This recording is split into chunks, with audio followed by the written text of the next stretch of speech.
guys, so it's been a little bit since I posted a video on here. I am basically slowly breaking down my plan, the Feel Good Fit Life, starting off with some of the foundation principles and practices. So I wanted to give you guys another one. I did post one, I think it was late last week, and that was just the whole process of deciding what and how much you want to eat before you actually put the food onto your plate, and plating that food before you start to eat it. So literally I shared that I do that with everything from snacks to appetizers to meals when I'm out.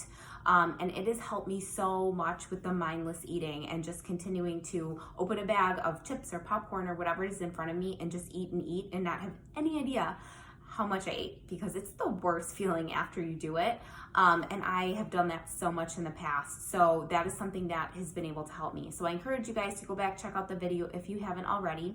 But what I wanted to talk about today is something I have that I call them food rules just because I don't really have another term to use for them. But that sounds kind of harsh. It really isn't. It's just a practice that I have in place that has, again, helped me so much with emotional eating, overeating, finding myself, especially right now, you guys, I see these posts all over online about eating out of boredom, stress, all of those types of things. And this helps so much with that. So I'm kind of excited to share it with you guys, as you can probably tell. So what it is I have two reasons that I eat, and I stick with those, I would say like 95 to 99% of the time. The first one is to fuel my body, which is what food is literally for. It is for us to eat, to make us feel good. When we're hungry, we eat food, we're full, content, and we're good. So that is number one, the food. When I'm hungry, I eat.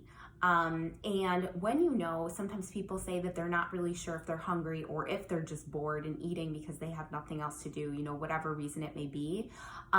You have hunger pains. You feel it. If you're honest with yourself, when you're actually hungry. And a great way to figure that out if you're not sure is, would you eat grilled chicken and steamed broccoli? Something really simple and basic, but you literally are to that point where you just need to get food and your body needs that fuel. That is number one. That's a main reason why I eat.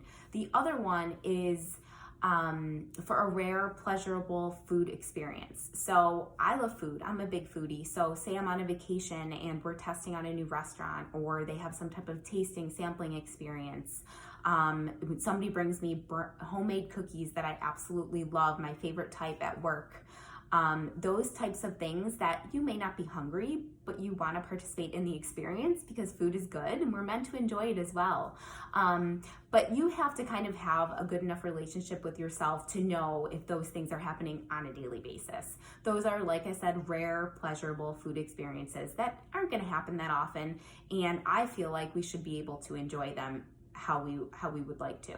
Now, with both of those, in either of those situations, it's always still honoring and practicing that first technique that I mentioned in my first video, and that is intentionally deciding how much of the food you want to eat and which foods you are choosing to eat. So it's just knowing before going into it, I'm going to have one cookie, I'm going to have one piece of pizza, I'll see how I feel, maybe two, but not just acting without that thought process to start it off.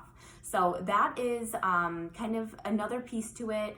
It's something that literally helps me so much. Like I said, honestly, you guys, I posted on Instagram a while ago, and it's on my main page as well, that I still find myself standing in front of my pantry, opening it up, looking through it, and I will ask myself out loud sometimes. Usually it's in my head, sometimes it's out loud. What am I doing? Why am I eating? Why am I looking for food? And then I go back to one of those two rules, and if it doesn't fall in that category, the majority of the time, I'm able to walk away because I've literally gone through that process in my head. So I would love to hear your guys' feedback if you find this helpful at all, if you have questions, and I look forward to talking to you guys soon.